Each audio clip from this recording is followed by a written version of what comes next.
karabaye gayi karabaye Kamarampaka itora pariti zose zifuje yihariwe Parmehutu yewe nararibonye byararangiye kuko ibyakorewe igitarama byamaze gukomera karabaye gayi karabaye Kamarampaka itora pariti zose zifuje yihariwe Parmehutu pariti nziza zose nibyo zifuza impaka nizishiye byemerewe igitarama kuri atarikiri nyine karabaye gayi karabaye Kamarampaka itora pariti zose zifuje yihariwe Parmehutu kugira ngo ndabeshya ngiryo rirahe ati Parmehutu yabaye iya mbere izahora ari iya mbere karabaye gayi karabaye Kamarampaka itora pariti zose zifuje yihariwe Parmehutu hariho abatsikimba batubiza ute yewe ndavuga neruye ibyo mwese mwirebera byemewe kera kabisa karabaye gayi karabaye Kamarampaka itora pariti zose zifuje yihariwe Parmehutu inama n'abagira nimucyo twemere iyi leta twitoreye gukora mu myaka 5 birinze ngaho irashize karabaye gayi karabaye Kamarampaka itora pariti zose zifuje yihariwe Parmehutu icyo mpora nifuza nsabira u Rwanda nuko rwagira amahoro abantu bagasabana maze rugatengamara karabaye gayi karabaye Kamarampaka itora pariti zose zifuje yihariwe Parmehutu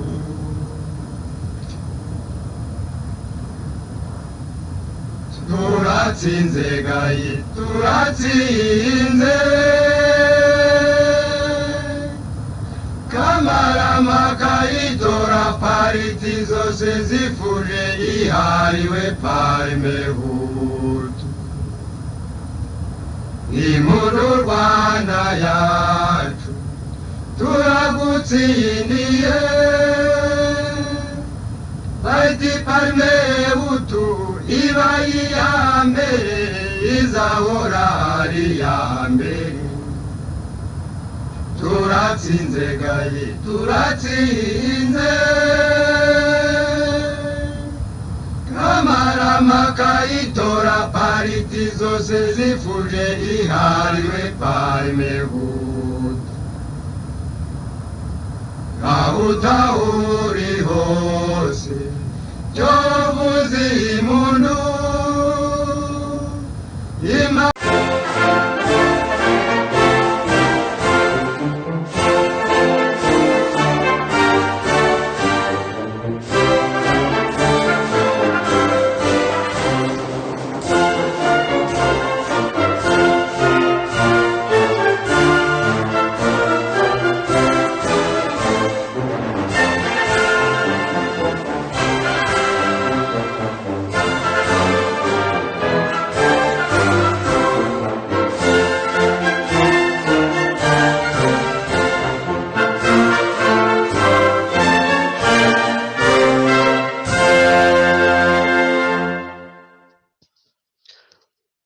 bakunzi n'abakurikirana Isubyo Radio TV aho muri hose ku isi ndabaramukije amahoro y'Imana n'abane namwe.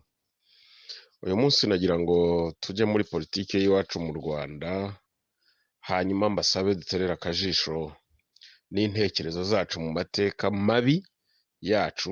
Mu Kinyarwanda turavuga tuti uwanze kuvugwa yaheze mu nda ya nyina. Bityo rero iyo uje mu kibuga cya politike waba ubyibwirije cyangwa se ubisabwe, yewe kabone n'ubwo waba ubihatiwe, iyo winjiye mu kibuga cya politike uba uje kugira ibyo uvuga, kugira ibyo ukora. Icyo gihe rero cyose byaba ari ibyo uvuga, byaba ari ibyo ukora, hari abo bishimisha cyangwa se byungura, hakaba abatabyitaho, ariko hakaba noneho n'abo bidashimisha, bakabinenga, bakabijora cyangwa bakabirwanya. Kunenga rero cyangwa kujora, kurwanya ibitekerezo, imigambi n'ibikorwa by'umunyepolitike ntaho bihuriye no kumurwanya we ubwe.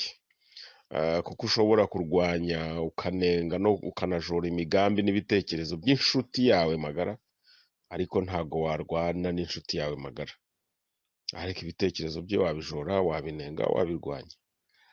Urwanya rero ibitekerezo n'imigambi cyangwa se ibikorwa kugira ngo nyirabyo abihindure cyangwa abikosore. Ni kimwe no kunenga cyangwa kujora cyangwa se kurwanya imigambi bikorwa na leta. Bitandukanye no kurwanya igihugu. Leta ntabwo ari igihugu, igihugu ni abaturage. Leta no kuvuga guverinoma ntabwo ari igihugu, igihugu ni abaturage. Kurwanya rero ibitekerezo by'abagize guverinoma ntaho bihuriye no kurwanya igihugu. Ariko njya numva bamwe mu ndatwa, mu ntore ndetse na ba rugurikizindi babo bajyaho bakavuga ngo umuntu naka ngo unenze, ujoye cyangwa urwanyije imigambi n'ibikorwa bya leta y'indatwa ngo ubwo ngubwo ngo ni umwanzi w'igihugu. Unenze Kagame ubwo ngo aba ari umwanzi w'igihugu. Ni ukuvuga ngo Kagame bamugize niwe bagize igihugu. Sinzi niba mwumva ahantu iyo myumvire ibigeze, kugereranya umuntu n'igihugu. Kagame ntawe utegetswe kumukunda cyangwa kwemera ibyo avuga n'ibyo akora byose. Oya, ntabwo abanyarwanda twese dutegetswe kumukunda cyangwa kumva no kwemera ibyo akora. Hari abantu rero bari bakuru muri aha ngaha, namwe mushyire mu ntekerezo zanyu, mwibuke uko bamwe muri mwe bakuru mwabaga mu Rwanda surtout, uko bamwe bafataga cyangwa se babonaga Habyarimana Juvenal. Habyarimana Juvenal yari afite itsinda ry'abantu bamufataga nk'Imana, apana nk'ikigirwamana, bamufataga nk'Imana nyamana, kugera ku rwego rwo kubona ko anapfuye nta wundi muntu ushobora kuyobora u Rwanda, nta wundi ushobora gutegeka u Rwanda. Bakabibona gutyo bakanabivuga. N'uyu munsi rero hari indatwa, hari intore, hari n'abarukurikira izindi bafata Kagame batyo. Umuyobozi wigeze kuba umuyobozi w'Abayisilamu mu Rwanda, Mufti, niwe yaravuze ngo Kagame ngo asubiza ngo umwuka mu bapfuye. Ni ukuvuga ngo Kagame azura abapfuye. Uwitwa Habimana Swaleh. Nyamara ise yishwe n'inkotanyi kandi Kagame ntaramuzura. Wari umutanzaniya nawe witwa Harerimana Fazili, nka shefu wa FFU, wari prefe, yabaye minisitiri, ubu ngira ngo ni senateri. Cyane numva navuga agira arangaje nk'iya Perezida Kagame. We yatangaje ko Kagame ngo yabyaye igihugu, ni baba wa taifa. Ngo niyo mpamvu abandi nubwo bazamugwa inyuma ngo ariko we azamugwa imbere. Witwa Ntane Kambanda nawe Karidinali yatangaje ko ngo Kagame ni impano, ngo ni intumwa y'Imana ku Rwanda. Bizimana Jean Damascene waravuga ngo abarokotse ntago barokowe n'Imana, ngo ahubwo barokowe n'inkotanyi. Bityo ngo abasenga mbere yo gushima Imana bajye babanza bashima inkotanyi. Hari n'ibindi, nka minisitiri w'intebe w'umuhutu wigeze kuvuga ngo guverinoma ye yose ni abanyamakosa, ni abanyabyaha, ngo uretse umuntu umwe gusa, Kagame. Akaba rero batangaza ngo intambara yose kuva ku itariki ya 2 z'ukwa 10 muri 1990 kugera none, nyuma y'aho bamaze kwicira Rwigema, kuva uwo munsi kugera none, iyo ntambara yose kugera umunsi, ibyakozwe yarwanywe na Kagame wenyine. Niwe wakoze byose tuzi birimo n'ubwicanyi n'ubwicanyi n'ubujura byose byakozwe n'itsinda ry'amabandi ya FPR ubwo byakozwe na Kagame kandi nibyo turimo tubona ubu ngubu nibyo turimo ni za propaganda ziba zirimo zikorwa ku rundi ruhande ziteza n'ibindi bibazo kuko ziteza ibibazo buri gihe kumvikanisha ko ari Kagame wakoze byose uyu munsi noneho akaba ari nawe uri kugerekwaho byose nawe nta mahirwe afite yo kubyigobotora kuko batangaza ko ari we wakoze byose akagira ngo ni ukumushima wenda abandi bakagira ngo ni ukumurata ariko ni ukumugerekaho urusyo nibyo turimo twumva uyu munsi byakozwe na FPR APR RDF DEMA byose uko byakabaye byose biragerekwa kuri Kagame niwe ugomba kubiryozwa wenyine ni ikibazo ariko iyo bigeze nko kubyitirirwa leta ya Emery cyangwa Habyarimana bikaryozwa abahutu bose n'inyoko mputu babaga mu Rwanda harimo ikibazo urumva ikibazo abantu mu byumva wenda mumfashe munsobanurira ibyo bintu ntabwo njye mbyumva ubwicanyi bwitirirwa leta ya Emery na Habyarimana buryozwa Habyarimana n'inyoko mputu twese ndetse n'abahutu babaga mu Rwanda bakabiryozwa mu cyayenge ariko noneho ibyakozwe n'indatwa n'abatekinisiye na UPDF RDF DMI na leta ya FPR byose bikaryozwa Kagame wenyine aho hantu ntabwo hasobanutse njye ntabwo ndabyumva muzansobanurire ntabwo ndabyumva kuko n'uyu munsi ndimo ndumva ngo hari umushinga w'inzibacyuho n'imbabazi rusange hari umugambi wo gusigasira ibyagezweho kubungabunga gusigasira ibyagezweho kubungabunga ibidukikije kubungabunga pariki gusigasira ibiki byagezweho nande ryari njyewe iyo ndebye ubuzima n'imibereho by'abahutu n'inyoko mputu bo mu Rwanda by'abaturage bo mu Rwanda kuva ku itariki ya mbere z'ukwa 10 muri 1990 kugeza uyu munsi wa none mbona twarahindutse nk'inyamaswa z'umuhigo twahindutse nk'inyamaswa z'umuhigo w'abakoloni bw'ubwami bugari bw'abongereza birumvikana n'abambari babo cyangwa ibikoresho byabwo abambari babo b'abanyamerika n'abanyaburayi bw'uburengerazuba n'ibikoresho byabo bikuriwe na Kagame na Kaguta ari naho bene uwo mushinga nyine kirimbuzi w'imbabazi rusange karande wapangiwe ni ukuvuga ngo u Rwanda abakoloni barufashe nka terre sans peuple pour un peuple riche sans terre. Le Rwanda est un terre sans peuple mais pour un peuple riche sans terre. Ni igihugu kitagira bene cyo ariko cyagenewe abakire batagira igihugu ba mafia bifata cyangwa bashaka gutunga byose ni umugambi kandi batangiye mu myaka ya kera kuva muri za 72 na 3 ndashaka kuvuga kuri uyu munsi ndashaka kuvuga ku bantu babiri ndashaka kuvuga kuri Pasiteri Bizimungu n'umuntu bita Paul Rusesabagina Mose Habyarimana simuvugaho Kagame simuvugaho oya avuga kuri Pasiteri Bizimungu mvuge kuri Paul Rusesabagina kandi ndasaba abanyarwanda bakiri bato urubyiruko abanyarwanda bakiri bato urubyiruko mutabizi cyangwa mubizi uko bitari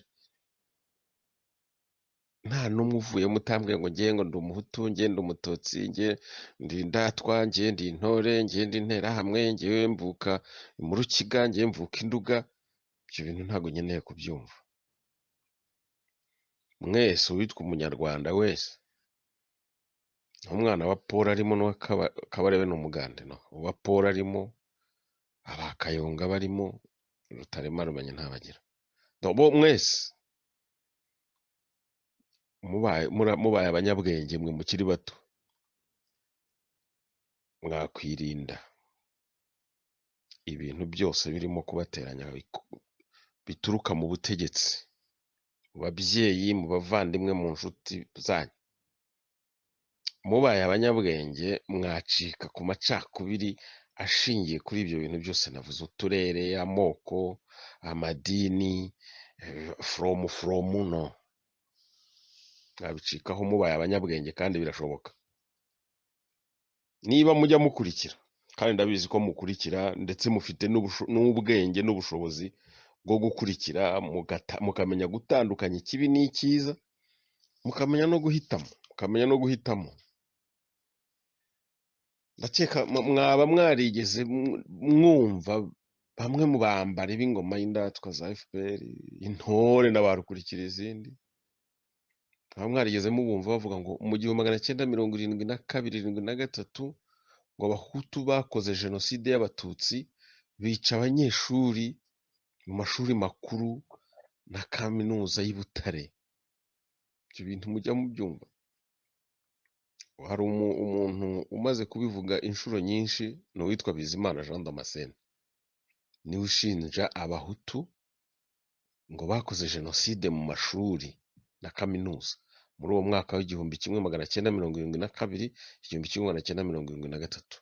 Ubwo bwicanyi bwarabaye koko, wenda hazaho gukabya umubare w'abishwe, ariko ubwicanyi bwarabaye. Uyu muntu ubivuga yishyuriwe amashuri na Ntigura, ariko si icyo nshaka. Icyo nshaka kuvuga ni iki: ku rutonde rw'abicanyi Bizimana Jean Damascene avuga, yavuga urutonde rw'abicanyi bishe abanyeshuri na bamwe mu barimu mu mashuri makuru na kaminuza. Buri gihe agaruka ku mazina amwe: harimo Sema, Nahimana Ferdinand, Nzirorera Joseph, Mugesera Leo n'abandi n'ababicanyi bari bagize itsinda ryiswe ngo ni Comité de Salut, ryashinzwe na Habyarimana Juvenal, Sebatwara André, Mbonampeka Stanislas, Sagatwa Elie, Kanyarengwe, Serubuga n'abandi bicanyi muri bake bari close ya Habyarimana. Iryo tsinda rero bise Comité de Salut ryari rikuriwe n'umuntu bita Bizimungu Pasteur alias Tibia, cyangwa se mu mvugo za gihanuzi yiswe Bihwahwa. Mu mvugo za gihanuzi, aka gatazirano ka Tibia nakabwiwe n'umwe mu bari bagize iryo tsinda rya Comité de Salut, ndetse wiganaga na Bizimungu i Butare. Avuga ko yaragiye muri laboratoire areba skelete y'umuntu, akuraho igufa ry'umuntu, ariko ryo hejuru mu itako, ubundi baryita femur, ariko ntibamwise femur, ahubwo bamwise tibia. Iryo gufa rero ubundi riba rimeze nk'inyundo, cyangwa se ni nk'agahiri. Iryo ni ryo yagize intwaro yari arimo ahonda abanyeshuri muri Université Butare. Bizimungu Pasteur ubwe nabibwiwe n'umwe mu bo yari ayoboye. Ngite ntyo. Nibyo rero mpora mvuga, kandi nsaba n'ubu ngubu, nsaba ko namwe nk'urubyiruko mwamenya, mwakumva, mukabishyira mu nyurabwenge, mukabishyira mu mitwe no mitima yanyu, ntimuzabyibagirwe n'umunsi warimo. Bizimana avuga ko ubwo bwicanyi ari jenoside abahutu bakoreye abatutsi, abanyeshuri b'abatutsi, nubwo atari abatutsi gusa bonyine bishwe cyangwa birukanywe, harimo n'abahutu b'abanyenduga. Bizimana avuga ko atumwe na FPR, cyangwa mu izina rya FPR, Bizimana avuga ko ari jenoside abahutu bakoreye abatutsi. Ni iki gituma uyu munsi leta ya FPR idafata Bizimungu Pasteur ngo ashyikirizwe ubutabera, asobanure kandi aryozwe ubwo bwicanyi yakoze kandi akanayobora? Ni iki kibitera? Icyo nshaka kuvuga ni iki: mwebwe nk'urubyiruko, peu importe, ntimwemere kandi ntimuzemere kwitirirwa no kwegekwaho ubwicanyi mwebwe ubwanyu mutakoze, kandi icyaha ari gatozi, ndetse noneho na ba so na ba sokuru banyu bakaba ntabyo bakoze. Ubwicanyi niburyozwa babukoze, barazwi, barahari. Ubwicanyi bwakozwe icyo gihe 72, 73 mu mashuri bwakomeje kugirwa ibanga. hakomejwe kugira ibanga kandi abicanyi bahari, abiganaga n'abishwe n'abicanyi ndetse n'abo bicanyi bose nabo barahari, ariko n'ubu biracyari ibanga, ntituramenya ngo urutonde ni uruhe, umubare ni bangahe mu bantu bigaga, abanyeshuri wumva intiti dufite. Bamwe njya mvuga ngo barize ukagira ngo bize kurusha abaturage. Abantu bize nibo bahisha ibyo bakoze. Abaturage bo bagiye hariya barirega buri kimwe cyose, twarabibonye, ntawasigaye atireze. Hari n'abishinja ibinyoma kugira ngo babashe kuramuka. Ariko abantu bize ni bantumvemo, bigize bantumvemo. Abicanyi bo mu Rwanda bigize bantumvemo. Ndabizi muraza gukanura, sinzi kuvuga ubwicanyi twe nk'abanyarwanda twakoranye hagati yacu, nkavuga abantu bishe, nkavuga ko bishe abantu, nicyo kibazo? Cyangwa ahubwo ikibazo ni umuntu byumva akumva biramubabaje, akumva bidakwiye kuvugwa? Uwe niwe aho kutabivuga nicyo kibazo, kuko nitutabivuga ntituzamenya iyo twerekera. Ntabwo nshobora kureka kubivuga, ntabwo bishoboka. Gute se? Igihe cyose leta ya FPR itarafata Bizimungu Pasiteri ngo agezwe imbere y'inkiko asobanure kandi aryozwe ubwo bwicanyi bwo muri 1972 koko yakoze, kuko bwabayeho, kandi akayobora n'itsinda ry'abicanyi babukoraga. Igihe cyose Bizimungu wabukoze ataraburyozwa, ntanavuge byibuze abandi umubare w'abishe wabo bishe.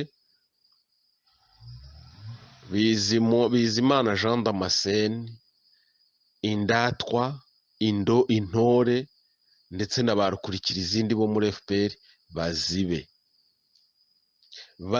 kuko nta jenoside yigeze iba igihe abayikoze batabibazwa kandi bahari, ahubwo bakarenga bakajya gufata inzira akarengane gusa. Babonye ngo utavuga rumwe nabo, ni ukuvuga ngo kwica abantu ntabwo ari ikibazo.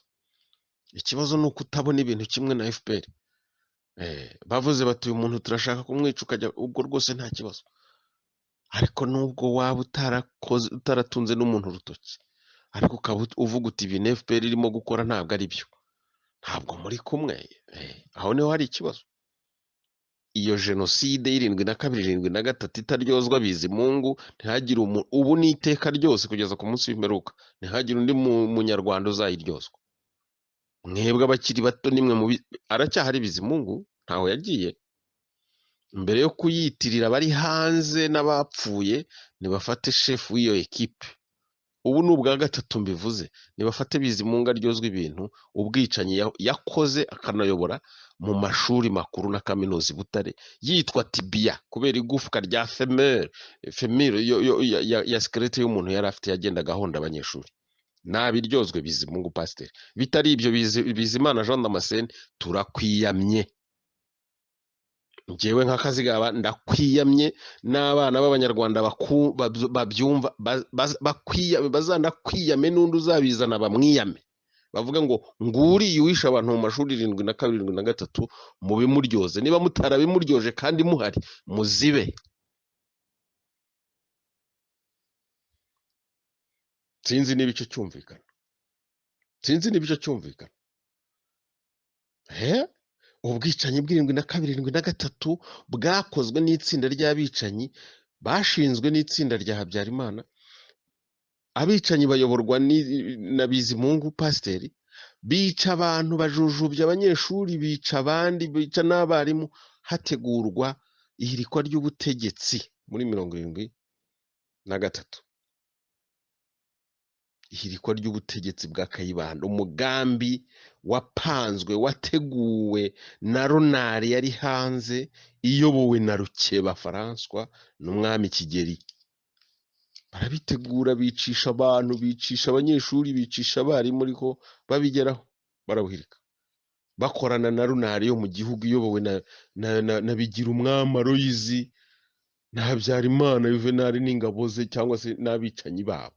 Que faut-il penser, selon vous, des Inyenzi, des terroristes Tutsis? Est-ce que cela représente une force suffisante ou bien est-ce qu'une réaction désespérée de certains exilés Tutsis?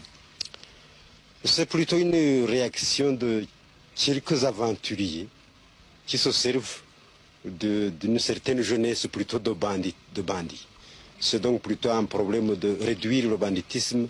Et d'ailleurs, depuis que vous-même vous avez circulé dans le pays, je ne sais pas si vous avez pu rencontrer ces terroristes Inyenzi. Le fait que vous vous trouvez dans une région comme celle-ci vous montre que le problème n'est pas spécialement important. hapfirayo ba Feresi igihe sinyenzi zitateye u Rwanda ni igihe ki uretse ko ibitero byagendaga bisimburana mu myaka nibwo byazaga bikomeye kuko nyine babaga bafite igihe cyo kwitegura n'ubu ngubu ziyise inkotanyi n'ubundi nizo ziyise inyenzi ntawazise inyenzi n'uziyise ko ubu ziyise inkotanyi byari byo byose ni babandi cyangwa n'abana babo baratera baza bafite igitero gikaze kubera ko bari bavuye mu ngabo z'amahanga bafashe ibikoresho byabo batekaga ibigo bikomeye n'ubu kandi amasasu bajana bajya kureba muri ibyo bigo ikibazo bafite cyose bajya kureba aho bategekaga ariko impamvu ni yayindi yatumye batera muri 62 63 67 impamvu ni yayindi icyo gihe ni nayo y'ubu ngubu ntabwo rero Habyarimana wazanye intambara kuko icyo gihe Habyarimana se wari ku butegetsi niba ngubu bashaka Habyarimana se icyo gihe bashakaga ndi niba ngubu se bashaka Habyarimana icyo gihe barashakaga wari uhari icyo gihe kuki bashaka ngubu bagashaka na Habyarimana icya kabiri baravuga bati demokrasi. So urubyiruko rero please n'ubu ndabisubiramo sana rw'inyoko mputu mwese n'abahutu mwese mwabaga mu Rwanda iki ngiki mugishyire mu mitwe yanyu no mu mitima yanyu mu nyurabwenge zanyu mu kibiki ntimuzitirirwe ubwicanyi bavuga ngo ni genocide yabaye mu mashuri 7 na 73 igihe cyose badatinyuka gufata Bizimungu bati tubwire ejo namara gupfa bazongera babivuge kandi batarabimubashije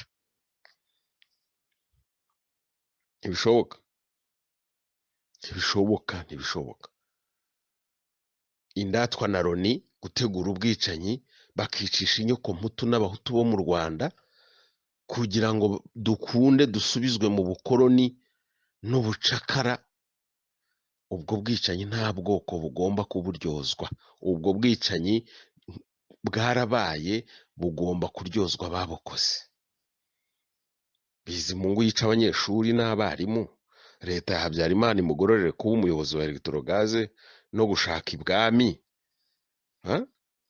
hanyuma na leta y'indatwa izimugororere kuba perezida ihindukire ubwo bwicanyi ibugereke ku bahutu ngo ni genocide bakoreye abatutsi gute ibidahuye byitwa ibyo ngibyo ibidahuye byitwa ibyo ntago bikunda Inkotanyi zari zifite uburyo bwo kuyobora abantu gutuza rikayobora abantu ariko nyine zaneye mu mateke kuko gufata genocide ukayigereka ku baturage uyobora ni umuvumo kandi yarabibabwiye Kizito mwarivumye kubona igihugu aho gutuza ngo babanisha barokotse intambara z'ubwazo zashoje akaba ari nazo zishe benshi zikanirwa gutuza ngo zishyira abantu bashyire hamwe abarokotse bashyire hamwe babane ziteho yahoga abahutu nibo bisha abatutsi banakorera genocide iyi genocide mwateguye mugakora mwarangiza mukayegereka ku nyoko mputu mwari mu busharire ubu nibwo mugiye gusoroma cyangwa gusarura uburyohe bwayo mwaravuze ngo ni igiti kiturirwa mugiye gusoroma uburyohe bwayo rero ubundi mwari mu busharire murindire. Depuis l'existence du Rwanda, il existe un peuple rwandais qui est composé de 3 races distinctes. Oui. La race Hutu, qui comprend les 85% de la population. La race Tutsi, d'origine hamitique, qui comprend 14% de la population. Et la race pygmoïde, qui comprend à peu près 1% de la population. Or, il se fait qu'au cours de notre histoire, la population Tutsi, la minorité de 14% de la population, a dominé l'immense majorité. Il a fait peser, cette minorité a fait peser sur lui tout le poids d'une féodalité aussi farouche, si pas plus farouche que la féodalité du Moyen-Âge européen, jusqu'au tout dernièrement, en 1959, où le peuple Hutu, guidé par des leaders sortis des écoles chrétiennes et qui se sont levés contre un seul homme et qui ont commencé la révolution, que nous appelons nous autres la révolution sacrée.